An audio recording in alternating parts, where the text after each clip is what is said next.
Some movie, huh? But that was Hollywood. In the real world, you know it's not that way. Not that it isn't a jungle out there. The truth is, the chances of finding yourself in a real shootout are increasing. It may be you dodging bullets, not some actor. So you think about it. What if you got shot? In the movies, a guy can get beaten, shot at, even stabbed, and get up and still live. Pure fiction, yeah. Most of the time.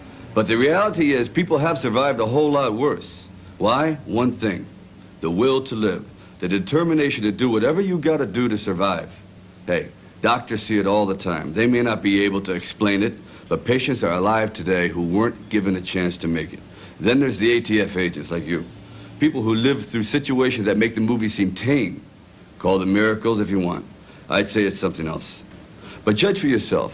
In the program you're about to see, agents tell their own stories about living and about survival. They're not Superman, and they're not Rambo. They're real people like yourself who, faced with death, chose to live.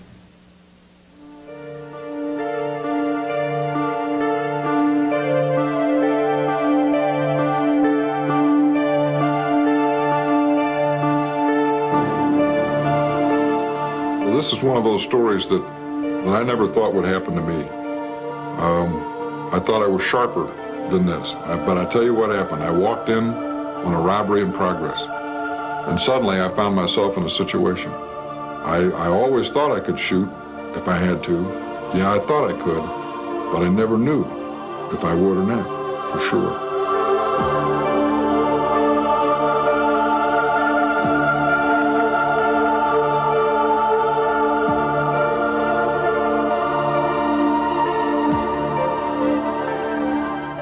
I remember firing my weapon.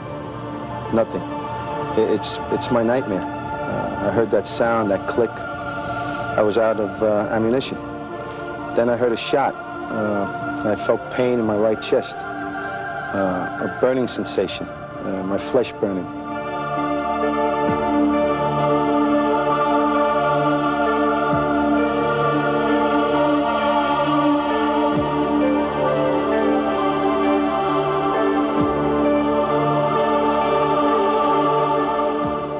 To me, it took forever, and it was very professional, if you will, inside. All the other shootings that I've been involved in, you hear a lot of screaming, a lot of cussing, a lot of yelling, and this one, you didn't hear anything except the rounds going off inside.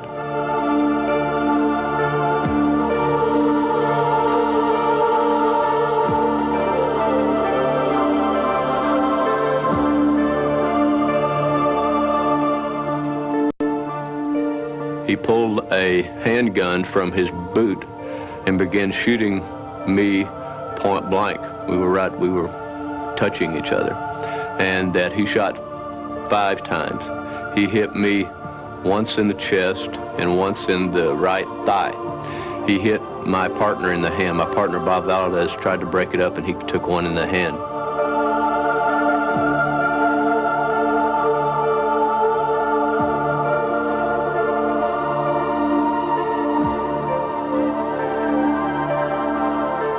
I didn't hear the sound of my gun, and I couldn't hear my gun recoiling at all. I didn't have any sound, but I knew that I knew the gun was going off. But the guy was just standing there, and there was nothing to let me know that I was even hitting him.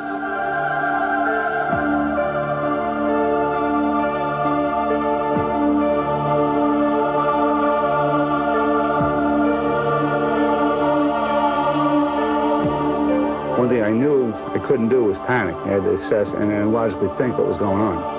I knew that as the bullet passed through, when I woke up, I was still alive. And I knew that if I kept my wits, I could get out of this, or at least have a fighting chance of getting out of this.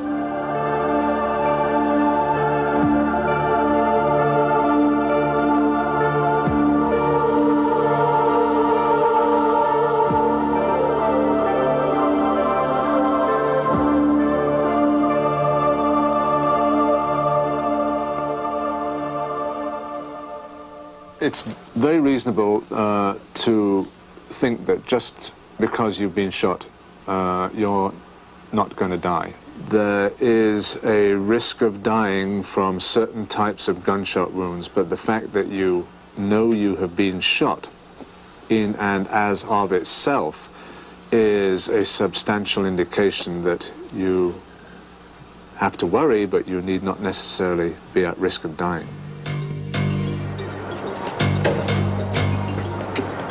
The unfortunate fact is this. 20 years ago, agents could reasonably expect to retire without ever having to fire their service revolvers in the line of duty. Nowadays, it's a different story. New agents have to realize that before their 20-year career is up, there's a strong possibility that they will be involved in a firefight. In a critical incident, the will to survive can be life-saving. In peak stress conditions, we are capable of pumping up tremendous strength. But now is the time to start preparing for it. Now is the time to start inoculating yourself for the time that you are involved in a life and death situation. And I remember looking, I was kind of grasping for things to motivate me, you know, to get back in the fight. And I remember looking at the floor of the bus, and I noticed how nasty and dirty it was, and I thought about if I fell there on that floor, that could be exactly where I die, where my life ends, on a nasty bus floor. And I got mad, and then I thought about my wife and about my children, and I thought about the distance. You know, I even computed the distance from where that was happening to where my home in the suburbs was, and thought about how bad I'd like to be home right then with them. And I got mad then. I realized that if I didn't fight right then, I was never going home again. Here's how a critical incident goes down. The first phase can perhaps be conceptualized as, here comes trouble. You're going into a situation that you know has the potential to escalate into a life or death situation. It was a friendly atmosphere. I could tell by their eyes and their facial expressions, no problem. The cocaine was on the table. I tested it. I told them the money was in the car, at which time tension started to build up a little bit when Ariel went to get the money. Several seconds later, he came back. Tension started to ease again. Ariel handed me the money. I started to count it, at which point Alvarez got up, went to the front door, closed the door, and locked it. Okay. At this point, I started looking at people in the room. Their facial expression changed. I had this feeling something was going to happen. And I'm standing and I'm saying to myself, oh, shit. At this moment, we become focused on the situation in terms of our vulnerability. We may feel weak, helpless, have a strong sense of dread, and perhaps we may feel out of control. I can't remember too much about what was going on around me, but only right in front of me. I think it's called tunnel vision. My eyes locked in on this guy. And when he did, and that's all I could see was him and a gun in front of me, and occasionally when he was hitting me, I would like almost black out. Time slowing down and the tunnel vision, only being able to see him right in front of him and not know what was going on behind me or next to me or around me other than I was focusing right on him. Was kind of scary. You know, I couldn't understand why those things were, why I was feeling or sensing those things. It can indeed be overwhelming if you do get shot. Some guys give up. They focus on their vulnerability. They think, oh my God, I'm shot. I can't do anything now. But there are other people who get shot, acknowledge the reality, and accept it. And they start focusing on their ability and capability to respond. They start focusing on, what can I do now to survive? And what do I need to do? As soon as I realized that I had been shot, my first reaction was to look and see how badly I was shot. And I pulled my shirt back and I could see a hole in my chest. And I remember thinking, God, I must be about to die. I've got a hole right in my chest where I thought the heart area should be. And I also knew I'd been shot in the leg because my leg hurt and I could see a hole in my pants and blood coming out of my leg.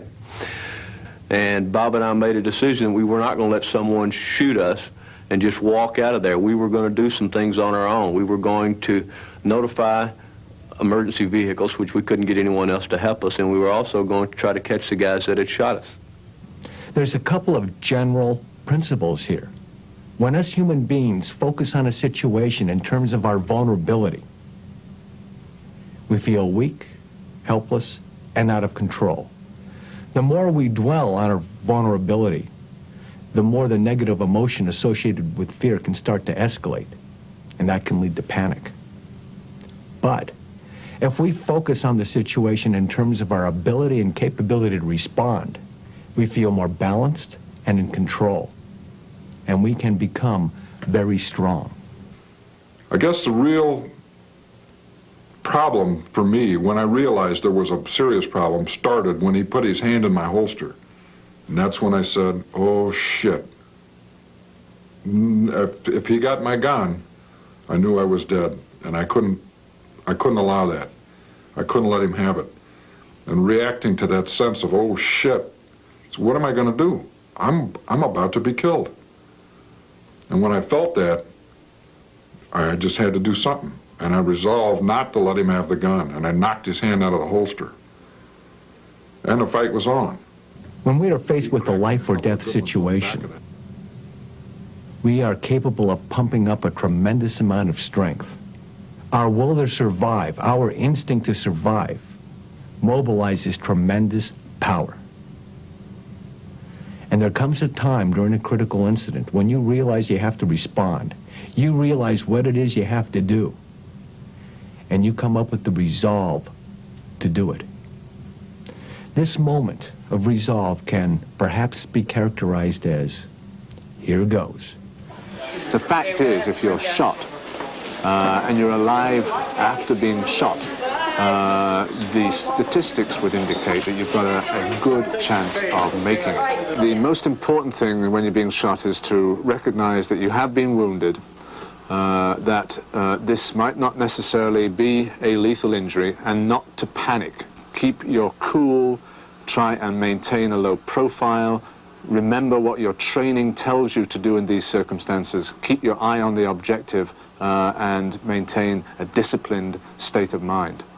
If you're shot and you know it, you're conscious and you're still alive, you can keep responding. If you're shot and you know it, the odds are you're going to survive. So it's important you keep responding. You keep going. You don't give up. Well, I guess it was an instinctive type reaction on my part, that I knew I was in a situation, I knew I had to do certain things to get out of that situation, and I knew I wanted to survive it. And I don't think there was much time to think. I mean, I recognized there were certain things going on, and that survival was probably a paramount instinct. And be it whatever, the life experience up until that point or what, it's hard to say, but I knew I had to survive, and I knew my instinct was survive at all costs. I faced off on Alvarez, and to this day I could remember. I went to fire my weapon, and I heard this click, no ammo. I looked him straight in the eye, and I heard a shot, and I felt some pain in my chest. It sent me right against the wall, my right chest. I had to do something. I had my gun in my hand. I went to hit him with my gun, at which point I got hit again, a second time in the chest, and it sent me up in the air. I remember falling down. I remember looking at him. I guess he was going to put one in my head, at which time I blacked out for a second. The final phase is response. We follow through with our action and win. We may be experiencing fear, but we can still stay focused on what's happening around us. We can still stay focused on our actions and our tactics. And we keep going until the danger is over. 6 months out of the Dam Academy, I'm working with a federal agency, and I'm supposed to go in. I'm supposed to go in and make a buy. Just simple buy and walk, 4 ounces of heroin, no big deal. The guy turns out to be a Mex-Fed, Mexican Federal Judicial Police. We're negotiating, everything's fine. And for some reason, one of the surveillance officers takes a look through the window. He peeks through the window. The guy sees him and takes him out through the window. He's yelling at me to cover the window. Cover the window, and that's when I shot him the first time. And he just turns around and looks at me. I shoot him twice, and he starts shooting back at me. Now he snaps that I'm not with him. I shoot him 5 times before he goes down. And I'm shooting him with a 45. I expect him to just drop, like I see in the movies. He don't drop. He's standing there toe-to-toe with me. Luckily, he missed. Given all the gunshot wounds that a person can receive, there are relatively few that are instantly lethal. A gunshot wound to the brain, one to the high spinal cord, a big bullet wound to the heart, which blows away a substantial part of your heart, a close-range shotgun wound to the belly. These are the types of wounds that are going to be lethal and very quickly lethal. A low-caliber injury to the arm or the leg is not going to kill you. Now, to get into a trauma center, you've got to be seriously injured in most circumstances. Many patients with gunshot wounds don't need to be in trauma centers. So the statistics indicate that if you are alive after the gunshot and are able to be transported from the scene, then you've got a pretty good chance of surviving your gunshot wound. A few months later, I'm doing an undercover deal, and that's when I got shot. And I remember falling. The guy shot me. I went down, and I can see him pointing at me again. He shot the second time, and he hit me in the stomach. And I'm thinking that I gotta get up. And what's going through my mind at that time is, I'm bigger than the first guy that I shot. I shot him with a 45. He never went down. You know, it took 5 shots for him to go down. And it's going through my mind, get up, get up. If that guy could do it, you can do it. You know, get up, shoot the son of a bitch. Do something. And so I did. The will to survive mobilizes us in different ways. We can get scared, but we can turn that fear into tremendous strength. Under peak stress conditions, we can use our anger to survive. Anger and rage pumps up tremendous power. But I decided I wasn't going to take any more of that, and I got up off the floor and I went out the front door after him. I was very angry at him at that time. Not to say that I wasn't scared, but I'd gotten over being scared somewhere along the line. I had been very frightened. I knew that I was in, as I said, I was in a mortal situation. I had to fight or die. Time kind of slowed down. I was able to remember to plant my feet, to get the right grip on the gun, although I don't think I did those things consciously. When the sights came up before my eyes and his target, his back going up the sidewalk, it was somewhat like being on the firing range. I did everything by the book, by rote. For most, things appear to slow down. What's actually happening is our thoughts are racing 2 to 10 times faster than usual. We are capable of thinking a multitude of thoughts on a multitude of topics in a microsecond. And of course, that only helps with our survival. The human body has a natural response to danger, particularly danger that might involve a threat to life, and that's called the fight or flight response. And essentially what that does, it is the adrenal gland that secretes certain hormones, and it makes our muscles tense. It sort of sharpens our eyesight, increases our heart rate, and makes us best able to respond to our external environment. It also has some protective influence on our internal milieu. It helps maintain the blood pressure and the circulation to the brain, increases the metabolism of sugar. It's good for you. And that's going to happen when you feel pain or you feel that your life is threatened. I didn't know whether or not I was hurt real bad or whether or not the fact that I didn't feel all that bad, but I didn't know if this feeling that I had of not feeling so bad was caused by some magical adrenaline high or whether or not I really wasn't hurt. So it was I didn't know how I really was, and that the fear of not knowing, I think, caused me more concern than anything. Okay, the following things might happen when you get shot. You might feel your heart beating. You don't normally feel it. Your mouth might get dry. Your palm might get sweaty. You might feel more alert. You might feel a little bit dizzy. But some of these things, most of these things are quite normal, and they are the fight or flight response. They are things that can help you, and they are there to protect us from a dangerous environment. Well, the one in the leg, it caught me in the upper right thigh. It went in square on the muscle and went right to the bone, and it was very painful. Even when I walked, it hurt. The one on the chest was different. I really didn't even feel it hurting at all. Which was some of the concern I had. You know, depending on the caliber and the amount of tissue damage done and the actual tissues injured, the feelings, the actual sensations you feel where being shot can vary. A soft tissue wound you might not necessarily feel. I mean, there's the also of somebody putting their hand down and seeing the blood, and that might be the first indication because you haven't actually felt something very serious. A bullet wound through a bone, on the other hand, can be of considerable pain. Bones just hurt a lot. But let me tell you, nobody's ever died of a broken bone. And if you feel the pain associated with a broken bone, it's generally good. I mean, first of all, you're conscious, you know that you're feeling pain from a broken bone, and those are all, generally speaking, fairly good things if you have been shot. Just because you're shot doesn't mean that you're going to die. You can keep going.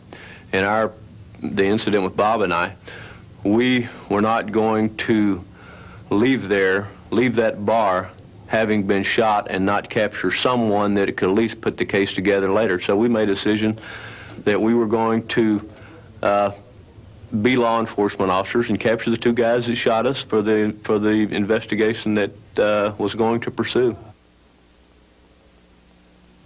Nobody wants to get shot. And of course, you're going to do everything possible to avoid getting shot. But if you do get shot, you can survive. Why? Because you can start preparing for it now. I had rehearsed being involved in a shooting 1,000,000 times in my mind. I never really wanted to be in one, but I knew that if I was in one, that I did want to win. 1020 Atlanta, I've just been shot. I've also shot the suspect. I'm here into a Queens under 285. I have been shot. I shot the perpetrator. I'm in the ambulance. Hurry. And I can remember my radio broadcast. I had a lot of comments about it later, about how concise and articulate it was. And some troopers that were on the air then even said that they thought they had misunderstood me, that I couldn't be shot because I was really too calm in my radio broadcast. I even said please after asking for an ambulance. When it comes right down to it, you can train yourself. Mental conditioning is what will help you learn your tactics to the point that they are second nature and instinctual. How do you do it? Well, first, visualize yourself in a critical situation. Then, you go to the next step. This is where you live it. Now, instead of watching yourself, you jump inside the movie, and you see it, hear it, and feel it, as if you were actually there. In this way, these mental conditioning techniques create a muscle memory. I made a choice, a conscious choice, to get off the bus and go to the patrol car to reload my gun because I only had one shot left. And at that time, I had an ankle holster on with a loaded 6-shot revolver in it. But in all my mental rehearsing, I had limited myself with that gun. I had only thought I would use that gun if an assailant were to take my duty revolver away from me. So by limiting my options when I came in under pressure and under stress, I started falling back on what was available to me, I think, in my mind's computer, and that wasn't available to me because I'd never programmed it in. Mental conditioning is extremely crucial in surviving any critical incident. It is important that agents practice their tactics and techniques over and over and over again until they become automatic, second nature. Let's consider another situation. You're shot and you're down and you can't move. But you can still respond mentally. What do? Whatever you can to survive. Whatever you can do to stay alive until the trauma people come and get you patched up. I didn't want to fall asleep. I was in no pain, but I couldn't get up. I knew I was losing blood. I saw the blood coming out of my chest, out of my back. There was blood coming out of my arm. I tasted blood in my mouth. I was starting to get cold and nervous. And I guess the pain kept me awake. Lose 10% of your blood and you might feel a little bit faint. It's like donating blood. It's no big deal. If you lose 20%, you might feel a little bit faint, a little bit dizzy. Your heart rate's certainly going to go up a little. Lose 40% of your blood and you're in trouble. You're beginning to lose consciousness as a result of that. You know, if you ever ridden inside an ambulance, that sound echoes. Today, I even hate that sound every time I hear an ambulance. While I was in the ambulance, the pain started. I knew I couldn't breathe. I knew I didn't want to fall asleep. Looking back on it, I think the pain kept me alive. It kept me awake, because I felt that if I fell asleep, I would die. The usual situation is we do not feel fear while the situation is going down. We are too busy surviving. It's after the situation is over that we perhaps experience the fear. And we have the shakes, the tremors, and other stress come-down reactions. In the hospital, in the emergency room, you're lying on this table. A couple hours before, you're a big federal agent, and now they strip your clothes off. You become like a piece of meat. And you say to yourself, why? Why me? And the emotional impact of our vulnerability does confront us. And it is normal to experience a heightened sense of danger, extreme anger, nightmares, flashbacks, difficulty sleeping, anxiety, and other kinds of stress reactions. It is important to realize that these are normal reactions to abnormal situations. You have to be prepared. This is not a game. It's not the movies. Guys, this is for real. If you're not scared, you guys got a problem. Do something. You get hurt, get mad, think about your family, think about your girlfriend, whatever you want to think about. Yourself. Get mad, get up, spit at him, throw a glass at him. Do something. Do something and make sure that if you're going to go, he's going with you. As important and equally important in my mind is the ability to be prepared mentally that you're not going to take it. You don't have to go down and stay down. Don't let them put their hands on you. If they want to hurt you, hurt them worse first. If you're looking up and you can see that you still see things, see the sky, and you got to figure you're alive. And if you react the correct way, you're going to stay alive. And the idea is to stay alive.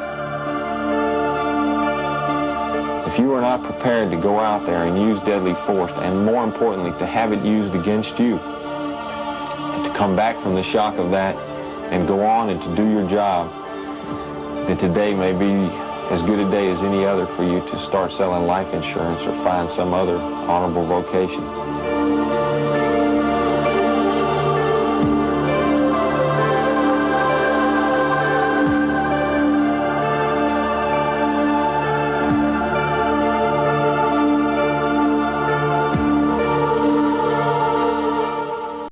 By now you've seen enough to realize survival is no trick. It's not a Hollywood stunt, it's for real. And it's something you have to live with, breathe, and prepare for. Every day you're on the job. Face it, the possibility of danger is out there. It may not happen this week. It may not involve you, but it is out there. Your one chance of beating it is to be prepared, to be psychologically fit, mentally tough, and never, never give up. It starts now. It starts with digging deep into yourself to find steel, to uncover and strengthen your determination to do whatever you've got to do to survive. It must be a conscientious decision. Your choice. No surrender. The will to live, as these survivors testified, is your strongest weapon. Use it for your life.